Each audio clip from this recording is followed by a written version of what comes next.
IFM News.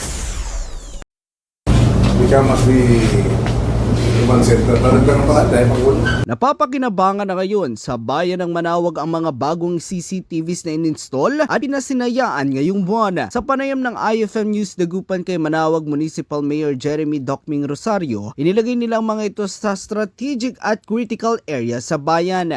But we are duty bound to really protect, make our visitors safe, especially pag nandito sila sa ating pong bayan. At ito nga with the CCTV installation in all critical areas, no, na talagang maraming tao, no, kita natin talaga yung galaw nila lahat. And the mere presence of a camera, alam naman natin yan, deterrent na kaagad, no?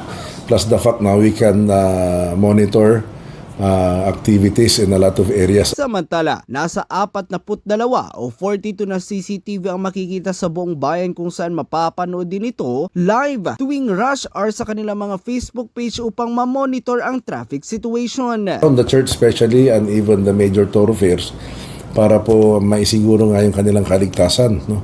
And one thing good with this CCTV now na in-install natin, medyo mas advanced, mas clear, no? Malaking tulong ito upang ma-monitor ang galaw ng mga sasakyan at publiko sa kanilang mga lansangan. Pansamantala namang inilagay ang command center nito sa opisina ng mayor sa Presidential Hall ng bayan. Sama mo mula rito sa IFM Dagupan, ito si Idol Matthew Pacheco. Tatak IFM.